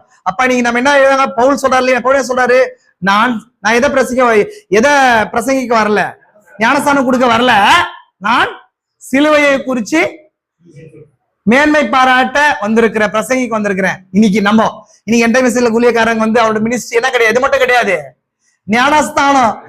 இன்னைக்கு எத்தனை பேர்? உங்க சபையில 10 பேர் ஞானஸ்தானம். எங்க சபையில இந்த வருஷத்துல 50 பேர் ஞானஸ்தானம். எந்த யூஸும் கிடையாது. எந்த பயனும் இல்லை. மினிஸ்டர் சொல்ற மாதிரி எந்த பயனும் இல்லை இதுல. என்ன எது பயனுங்க? மேகத்துக்கு வரதுதான் பயன். பாடி சேஞ்சிங், சிலுவையை பற்றிய உபதேசம். இப்ப நம்ம அந்த வார்த்தையில வேற வார்த்தையில படிச்சு எப்படி படிக்கலாம்? மேகத்தை பற்றிய உபதேசம். இப்ப பவுல் வந்து சிலுவையை பிரசங்கிச்சார், தீர்க்கதரிசியை பிரசங்கிச்சாரு. இப்ப தீர்க்கதரிசி படிச்சா அப்படி பிரசங்கிச்சுப்பாரு. நான் வந்து ஞானஸ்தானத்தை கொடுக்கும்படி கிறிஸ்து அனுப்பல, மேகத்தை குறிச்சு பேசும்படி தான் என்ன அனுப்புறார். அதான் 7 முத்திரைகள் இல்லையா, 7 இடிகள் அதுல தானே இருக்குது. அதுல தானே நீங்களும் ஃப்ரீயா வரும். அதுல தானே தீர்க்கதரிசிக்கு பாடி சேஞ்சிங் வச்சு, தீர்க்கதரிசிக்கு அத்தாரிட்டி வந்துச்சு, இவரோட ஊழியக்காரன சத்தம் வந்துச்சு. இப்போ அந்த மேகம் சொல்லுது, உங்களை பார்த்து என்ன பார்த்து சொல்லுது, இந்த உலகத்துக்கு சொல்லுது, என்ன சொல்லுது? இவள் என்னுடைய மனவாட்டி, இவளுக்கு செவி கொடுக்க செலக்ட் பண்ணிருக்கேன் சொல்லுதா இல்லையா? நீ பாடி சேஞ்சிங் ஆகுறதுக்கான வழி அது காட்டுதா இல்லையா? அப்போ நம்ம எங்கிருந்து தொடங்கணும்? எங்கிருந்து தொடங்கி இருக்கோம்? சிலுவிலிருந்து தொடங்கி மேகத்துலதான் நம்மளோட மீட்பு முடிச்சா இல்லைங்களா? அதுக்காக தான் அந்த மேகம் வந்திருக்கு. விசுவாசிக்கிறீங்களா? இது வெறும் மிஸ்ட்ரி கிளவுட் கிடையாது. நமக்கு என்னவா இருக்குது? அன்ஃபோல்டட் மிஸ்ட்ரியா இருக்குது. இந்த கிளவுட் என்னவா இருக்குது? இந்த உலகத்துக்கு மிஸ்ட்ரி கிளவுட். அது நம்ம மிஸ்ட்ரி கிளவுட்னு சொல்லக்கூடாது. நம்ம என்ன சொல்லணும்? அன்ஃபோல்டட். அது திறக்கப்பட்ட மிஸ்ட்ரியா இருக்குது. நம்ம திறக்கப்பட்டிருக்குது. அது புரிஞ்சுக்கலாம் உங்களுக்கு? நம்மளோட ரகசியம், நம்மளோட பாடி சேஞ்ச் எல்லாமே, எல்லா செய்திகளும் அதுக்குள்ளதான். 7 இடிகள் அதுதான். விசுவாசிக்கிறீங்களா? அது வெறும் 7 சபை செய்தியாளர்கள், சபை காலத்துல வந்து 7 ஆவிகளா இருக்குது. அந்த 7 ஆவிகள் சேரும் போதுதான் ஒரே கிறிஸ்து. ஏன்னா பலமுள்ள தூதன் வரும்போது சிங்கம் கெர்ச்சிக்கிறது போல ஒரு சத்தம் போட்டார். ஆனா அந்த பூமியில எவ்வளவு ஸ்ப்ரெட் ஆச்சு? 7 ஸ்ப்ரெட் ஆச்சு. அதான் பூமியின் 7 ஆவிகளா வந்தது. விசுவாசிக்கிறீங்களா? அதுதான் யோவானுக்குள்ள போச்சு அந்த இடிகள். கரெக்டுங்களா உங்களுக்கு? அது எங்க போச்சு? கரெக்டுங்களா? நான் எழுத வேண்டும் என்று இருந்தேன் போது அந்த இடிகளின் சத்தங்கள் யோவானுக்குள்ள போச்சு. அந்த யோவானுக்குள்ள போன இடி சத்தங்கள் தான் யோவான் என்ன புதிய அநேக பிறகு தீர்க்கதரிசனம் சொல்லும்படிக்கு அதிகாரம் கொடுச்சு. விசுவாசிக்கிறீங்களா? இது வரைக்கும் நம்ம பார்த்திருக்கிறோம். இதெல்லாமே இந்த ஈவெண்ட் எல்லாம் நீங்க சீர்தூக்கி பாருங்க. பிரத்யேகமா நான் சொன்னது இதுல சொன்ன எல்லா புத்தகங்களையும் வாசிக்க பாருங்க. அப்பதான் நீங்க என்ன பண்ண முடியும்? ஸ்பிரிச்சுவலி ப்ரிப்பேர் ஆக முடியும். நான் சிலுவை அண்டையிலே இருக்கிறேன்னா அது உங்கள் பாடு. நான் மேகத்தை நோக்கி வரணும்னு சொன்னா இதெல்லாம் ஸ்டெப்பு. நான் ஒரு விஷயம் புரிஞ்சுவாங்க பிரதர், இதெல்லாம் கஷ்டம். நான் சொன்னேன் தேவன் இன்னைக்கு ஒரு செய்தி காலைல கேட்கும்போது தீர்க்கதரிசி ஒரு காரியத்தை சொல்ல என்ன சொல்றாருன்னா, இந்த உலகத்தை தேவன் எப்படி நியாயம் தீர்க்கிறாரு? எப்படி நியாயம் தீர்க்கிறாரு? நம்ம இது வரைக்கும் எப்படி கேட்டோம்? எந்த ஸ்தாபனத்தை வச்சு தீர்க்கிறதுல? எப்படி நியாயம் தீர்க்கிறாரு? எந்த ஸ்தாபனத்தை வச்சு நியாயம் தீர்க்கிறதுல? வார்த்தை வச்சு. கரெக்டுங்களா? ஆனா தீர்க்கதரிசி இன்னொரு வார்த்தை சொல்றாரு, சில பேருடைய சாட்சிகளை வச்சு நியாயம் தீர்க்கிறாராம். எப்படி நியாயம் தீர்க்கிறாரு? சாட்சிகளை வச்சு நியாயம். எப்படி சாட்சிகளை நியாயம் தீர்க்க முடியும்? என்ன அப்படின்னா வெளிப்படுத்தப்பட்ட வார்த்தை அவங்க வாழ்க்கையில ஜீவன் மாறும் போது எடுத்து தேவன் பைபிளை எடுத்து வச்சுலாம் நியாயம் தீர்க்கிறது இல்ல. புரிஞ்சுக்கோ நல்லா. சீல்ஸ் புக் எடுத்து சீல்ஸ் புக்ல இருக்கிற மாதிரி இந்தியா எல்லாம் சொல்றது இல்ல. அந்த வார்த்தைகள் ஜீவியங்களா மாறி அந்த ஜீவியங்களை வச்சு உங்களை கேட்பார். நீ படிக்கல பிரதர், நான் வந்து எனக்கு வேலை இருந்துச்சு பிரதர், நான் படிக்கல பிரதர், ஆண்டவரே படிக்க முடியல, இந்த ரகசியங்களா எனக்கு தெரியலன்னும் போது உன்னை போலவே உன் வாழ்க்கையை போலவே வெளிப்படுத்தப்பட்ட வார்த்தை இவன் வாழ்க்கையில ஜீவியமா இருக்குது. இவங்க எப்படி இருந்தாங்க? புரியுதா? தேவன் தம் வார்த்தையினால நியாயம் தீர்ப்பார்ன்றது வார்த்தையினால கிடையாது. வார்த்தை ஒரு இடத்துல மாம்சம் மாறி அவங்க சாட்சியா மாறிட்டு இருப்பாங்க. திரும்பி சொல்றாரு, அவரோட சாட்சிகளை கொண்டு நியாயம் தீர்ப்பாரா. அந்த சாட்சிகள் வார்த்தை மாம்சமாக்கப்பட்டவை சாட்சிகளா மாறுது. நான் இப்ப நீங்க இது வரைக்கும் என்ன நினைக்கிறீங்க? நீங்க அவர் புக் ஒண்ணு எடுத்துக்குவாரு, இந்த வசனத்து படிலாம் நீ இருக்கிறீங்க. அப்படி கிடையாது. அது ஏதோ எப்போ ஒரு இடத்துல என்ன ஆயிட்டு இருக்கும்? மாம்சமா மாறிட்டு இருக்கும். அவங்கள வச்சு கேட்பார். நீங்க எந்த காரணமும் சொல்ல முடியாது சகோதரன், இந்த இதெல்லாம் படிக்க முடியல, அந்த செய்ய முடியல, அங்க சொல்லவே முடியாது. எடுத்துக்கொள்ளப்படுறது ஃபர்ஸ்டே வர முடியாது, போகவே முடியாது. 100%. நான் சிலுவை வரைக்கும் நிக்கிறேன் வந்துட்டான்னு சொன்னா பலிபீடத்துக்கிட்ட வந்துட்டு அப்படியே ஓடுறதுக்கு அடையாளம். ஆசாரியன் வந்து ஆசாரியனுடைய பேச பார்த்து விடுதலை எக்காலத்தை 7 இடிகளின் சத்தத்தை கேட்கணும். விசுவாசிக்கிறீங்களா? இந்த எல்லா காரியத்தையும் கவனிங்க. அந்த சத்தத்தையும் கேட்டு நான் அப்படியே இருக்கிறேன்னு சொன்னா உன்னை கூட்டு வந்து வாசல் பக்கத்துல நிக்க வச்சு என்ன பண்ணும்? காது குத்தி விட்டுறணும். நெக்ஸ்ட் அவனுக்கு எந்த எக்காலமும் கேட்காது. எப்படிங்க? எந்த எக்காலத்துக்கும் கேட்காது. இன்னைக்கு நிறைய பேர் அப்படிதான் இருக்கிறாங்க, காதுல ஓட்டப்பட்டவர்களா இருக்கிறாங்க. சகோதர சகோதரியே, அவங்களுக்கு எந்த எக்காலம்ன்றது நாங்க விடுதலையின் செய்தி இல்லையா? எந்த விடுதலையின் செய்தி கொடுத்தாலும் அவங்களுக்கு கேட்கறதே கிடையாது. அவங்க நிலையில் மாறதே கிடையாது. மண் வெட்டினா வெட்டினே இருக்குது, போறதே கிடையாது. அறுத்துனா அறுத்துனே இருக்கிறது, திரிச்சு அங்கேயே இருக்கிறது, விட்டு என்ன பண்றதுல தன்னுடைய சுதந்திரத்துக்கு நியூ பாடிக்கு போறது கிடையாது, அத்தாரிட்டியை பெற்றுக்கொண்டதே கிடையாது. ஏன்னா ஆல்ரெடி காது ஓட்டப்படப்பட்டவனா இருக்கிறான். காது விடுதலை அடைய முடியாது. தயவு செஞ்சு நம்ம அப்படி இருக்கக்கூடாது. விடுதலையின் சத்தம் கேட்ட பின்னாடி நம்முடைய சுதந்திரத்துக்கு புறப்பட்டு போகிறவர்களா இருக்கணும். புறப்பட்டு போறது முன்னாடி அந்த ஆசாருடைய முகத்தை நோக்கினவர்களா இருக்கணும். வந்திருக்காரா இல்லையா? வந்திருக்காரா இல்லையா? இப்ப சிலுவையில இருந்து பலிப்பீடத்துல இருந்து உள்ள போயிட்டு வெளியே வந்து நம்மள பார்த்திருக்காரு. அந்த ஃப்ரீ சவுண்ட் தான் நம்மளை விடுதலையாக்குது. ஃப்ரீ அந்த 7 இடிகள் தான் நம்மளை விடுதலையாக்குது. விசுவாசிக்கிறீங்க? ஜெபிக்கலாமா? எல்லா கண்களை முடிச்சு ஜெபிக்கலாம். எல்லாம் ஜெபிக்கலாம். எல்லா கண்களை மூடலாம். கிருபை நிறைந்தவரே, பரலோக பிதாவே, இந்த ஆசீர்வதிக்கப்பட்ட நல்ல நாளுக்காய் கூட நன்றி. எங்கள் வாழ்வு ஒரு நாளை கூட்டி தந்து காண செய்திருக்கிறீர்.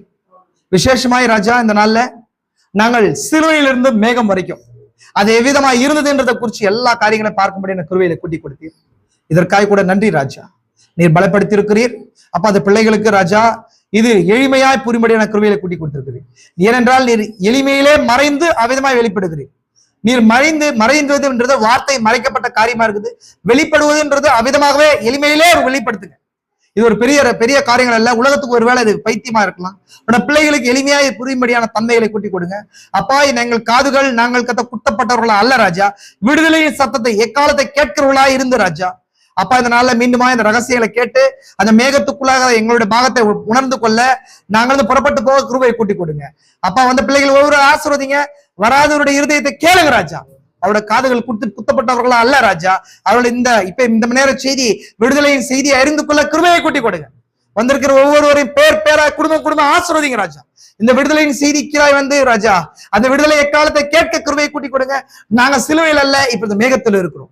பலப்படுத்துங்க, ஆசீர்வதிங்க. அந்த பிள்ளைகளை ஆசீர்வதித்து அப்பா விடுதலை சத்தத்தை கேட்க கிருபையை கூட்டி கொடுங்க. ஒரு நாள் இப்படியே நாங்க இருக்க மாட்டோம். ஒரு நாள் எங்களுடைய பாடி சேஞ்சிங் மாறப்போகுது ராஜா. என்னோட சரீரங்கள் மாறப்போகுது ராஜா. அப்பா, நீ அதே போல எங்களை அதிகாரத்தை பெற்றுக்கொள்ள இருக்கிற ராஜா. அதற்காக நன்றி ராஜா. பலப்படுத்துங்க, ஆசீர்வதிங்க. செய்தி கேட்க ஒருவரை ஆசீர்வதிங்க. இந்த செய்திக்கு அபிஷேகித்த அடியனை கூட கரத்துல ஒப்படைக்கிற ராஜா. இந்த ஊழியம் மென்மேலும் பெருகட்டும். மையவின் பிரசனம் தொங்கட்டும் ராஜா. பெரிய காரியங்கள் செய்யுங்க, ஆசீர்வதிங்க.